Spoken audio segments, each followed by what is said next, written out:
ശരീരഭാരം കുറയ്ക്കാനായി തുടങ്ങിയ ഓട്ടം ലോകത്തിൻ്റെ വിവിധ ഭാഗങ്ങളിൽ നടക്കുന്ന മാരത്തോണുകളിലെ വിജയെ സൃഷ്ടിച്ച കഥയാണിനി.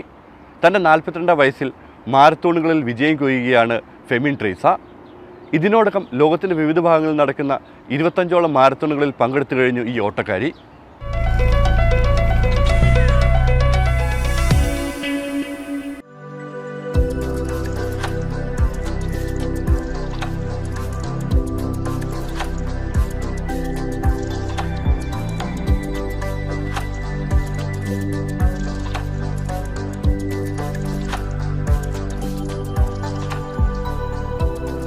പ്രായം കൂടുന്തോറും ഓട്ടത്തിന്റെ സ്പീഡും ദൂരവും കൂട്ടുന്ന ഒരു 42-കാരിയുണ്ട് ദുബായിൽ. പ്രായത്തെയും വെല്ലുവിളികളെയും ഓടിത്തോൽപ്പിക്കുകയാണ് കോഴിക്കോട് സ്വദേശിനിയായ ഫെമിൻ ട്രീസ. പ്രായമെന്നത് വെറും അക്കങ്ങൾ മാത്രമാണെന്ന് തെളിയിച്ച് ദീർഘദൂര ഓട്ടമത്സരങ്ങളിൽ തന്റേതായ സ്ഥാനം ഉറപ്പിക്കുകയാണ് ഈ പ്രതിഭ. ലോകത്തിന്റെ വിവിധ ഭാഗങ്ങളിൽ നടന്ന നിരവധി മാരത്തൺ മത്സരങ്ങളിലെ വിജയിയാണ് ഫെമിൻ ട്രീസ. എല്ലാവരും ഓട്ടം മതിയാക്കുന്ന 30കളുടെ തുടക്കത്തിലാണ് ഫെമിൻ ട്രാക്കിലേക്ക് ഇറങ്ങുന്നത്. എന്താ പറയുക, നമ്മുടെ ഒരു ഡെലിവറി എല്ലാം കഴിയുമ്പോഴേക്കും കുറച്ച് വെയിറ്റ് ഗെയിൻ നമുക്കുണ്ടാവും. അപ്പം ആ സമയത്താണ് ഒരു ഫിറ്റ്നസ് ആക്ടിവിറ്റിയിലേക്ക് ജോയിൻ ചെയ്യുന്നതിനെ പറ്റിയൊക്കെ ചിന്തിച്ചു തുടങ്ങിയത്. അപ്പം ഏറ്റവും എളുപ്പമായിട്ട് നമുക്ക് വീട്ടിൽ ഇരിക്കുമ്പം, അതായത് ജിംനേഷ്യത്തിലൊക്കെ പോയി ചെയ്യാൻ നമുക്ക് കുറച്ച് ബുദ്ധിമുട്ടുകളാണ് ആ സമയത്ത്. പ്രത്യേകിച്ചും ഒരു കുട്ടിയുണ്ട്, നമുക്ക് ഫാമിലി ഉണ്ട്. അപ്പം ഡെയിലി പോകാമെന്ന് പറഞ്ഞിട്ടുണ്ടെങ്കിൽ അത്ര പ്രാക്ടിക്കലായിട്ടുള്ള ഒരു സൊല്യൂഷൻ അല്ല അത്. അപ്പോൾ ആ സമയത്താണ് റണ്ണിങ്, അതായത് നമുക്കൊരു പ്രീവിയസ് ഒരു ബാക്ക്ഗ്രൗണ്ട് വെച്ചിട്ട് റണ്ണിങ് ഇഷ്ടമായിരുന്നു. അപ്പം അതിലേക്ക് പോകുന്നതിനോട് എളുപ്പമായിട്ട് തോന്നി. അപ്പം അധികം വലിയൊരു ചിലവൊന്നും അതിനില്ല. ശരിക്കും ഒരു റണ്ണിങ് ഷൂസും ഒരു ചെറിയൊരു ഏരിയ നമുക്കുണ്ടെങ്കിൽ റൺ ചെയ്യാൻ അത്ര ബുദ്ധിമുട്ടൊന്നുമില്ല. നമുക്കൊരു കൺസിസ്റ്റൻസിയാണ് അതിന് മെയിനായിട്ട് വേണ്ടത്. നമുക്കൊരു താല്പര്യം അതിനുണ്ടെങ്കിൽ ഒരു കൺസിസ്റ്റൻസിയും ഡെയിലി റൊട്ടീൻ്റെ നമ്മുടെ ഒരു ഭാഗമാവുകയാണെങ്കിൽ അത് എളുപ്പത്തിൽ ചെയ്യാൻ പറ്റുന്നതേ ഉള്ളൂ.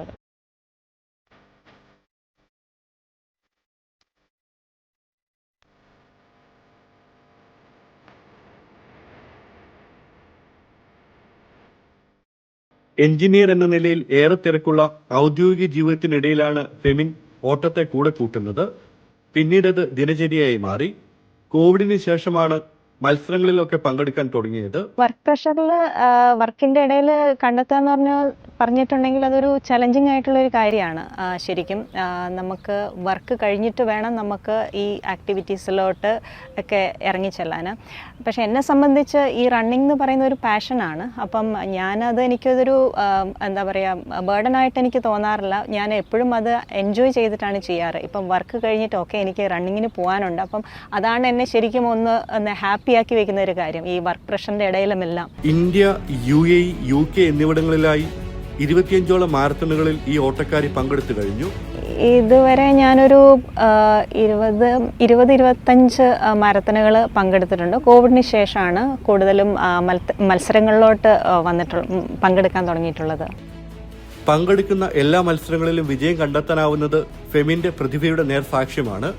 കൊച്ചിയിൽ 2024 ഡിസംബർ 15 നടന്ന 10 കിലോമീറ്റർ മാരത്തണിൽ നേടിയ ഫസ്റ്റ് റണ്ണറപ്പ്, അജ്മാനിൽ നടന്ന മാരത്തണിൽ കരസ്ഥമാക്കിയ ഓവറോൾ ചാമ്പ്യൻ പട്ടം, റാസൽ ഗൈമ മാരത്തണിലെ ഏജ് കാറ്റഗറിയിൽ നേടിയ ഫസ്റ്റ് റണ്ണറപ്പ് എന്നിങ്ങനെ നിരവധി നേട്ടങ്ങളാണ് കുറഞ്ഞ കാലയളവിനുള്ളിൽ ഫെമിൻ സ്വന്തം പേരിൽ കുറിച്ചത്. എല്ലാ കോമ്പറ്റീഷനിലും എന്തെങ്കിലും ഒരു പ്രൈസ് എനിക്ക് കിട്ടാറുണ്ട്. പ്രത്യേകിച്ചും നമ്മുടെ ഏജ് കാറ്റഗറിയിൽ വരുമ്പം പ്രത്യേകിച്ച് സ്ത്രീകളുടെ ഇതിൽ ആരും തന്നെ ഉണ്ടാകാറില്ല. അപ്പം ഇവിടെ UAE-യിലുള്ള കോമ്പറ്റീഷൻസിലൊക്കെ ആണെങ്കിൽ യൂറോപ്യൻസൊക്കെ ഒത്തിരി പേര് വന്ന് പങ്കെടുക്കാറുണ്ട്. പക്ഷേ ഇന്ത്യൻസൊന്നും അങ്ങനെ ആരും തന്നെ പങ്കെടുക്കാറില്ല. അപ്പം എൻ്റെ ഏജ് കാറ്റഗറിയിൽ ഞാൻ എപ്പോഴും വിൻ ചെയ്യാറാണ് ഉള്ളത്. പിന്നെ ഓവറോൾ വരുമ്പോഴാണെങ്കിലും കോമ്പറ്റീഷൻസിന് പോകുമ്പം എന്തെങ്കിലും ഒരു പ്രൈസ് കിട്ടാറുണ്ട്. പ്രത്യേകിച്ച് കഴിഞ്ഞ കൊച്ചി നേവി മാരത്തണിൽ എനിക്ക് ഫസ്റ്റ് റണ്ണറപ്പായിട്ട് കിട്ടി. പിന്നെ അജ്മാനിലുണ്ടായിരുന്നതിൽ ഞാൻ ഫസ്റ്റ് പ്രൈസ് ആയിരുന്നു ഓവറോൾ വുമനിൽ. പിന്നെ റാസൽ കൈമ മാരത്തണിൽ എൻ്റെ ഏജ് കാറ്റഗറിയിൽ ഞാൻ സെക്കൻഡ് വിന്നറായിരുന്നു. അങ്ങനെ നിരവധി കോമ്പറ്റീഷൻസിൽ എന്തെങ്കിലും പ്രൈസുകളൊക്കെ കിട്ടിയിട്ടുണ്ട്.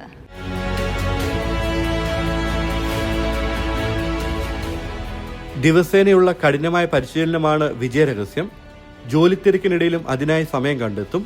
പ്രാക്ടീസ് മെത്തേഡുകൾ എന്ന് വെച്ചിട്ടുണ്ടെങ്കിൽ കൂടുതലും ഡെയിലി ഞാൻ ചെയ്യുന്ന ഒരു റണ്ണ് ഒരു 5 കിലോമീറ്റർ 6 കിലോമീറ്റർ ഇപ്പം റീസെൻ്റായിട്ട് ഞാൻ ജിംനേഷ്യത്തിലൂടെ ജോയിൻ ചെയ്തിട്ടുണ്ട് എന്ന് വെച്ചിട്ടുണ്ടെങ്കിൽ ഡെയിലി റണ്ണിങ് എന്ന് പറയുന്നത് നമുക്ക് ചിലപ്പോൾ ഇഞ്ചുറീസിന് ഒരു ചാൻസസ് ഉള്ളതുകൊണ്ട് ഞാൻ ഒരു 2 ഡേയ്സ് ഇൻ എ വീക്ക് ഞാനൊരു ജിമ്മിൽ പോയിട്ട് കുറച്ചൊരു ആക്ടിവിറ്റീസും കൂടെ ചെയ്യാറുണ്ട്.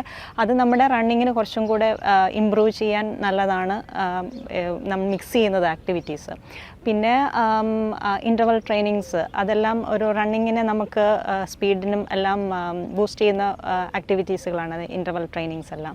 അപ്പം അതെല്ലാം ചെയ്യാറുണ്ട്. ഒരു വീക്കിൽ ഒരു 1-2 തവണ ഇൻ്റർവൽസ് ട്രെയിനിങ് ചെയ്യാറുണ്ട്.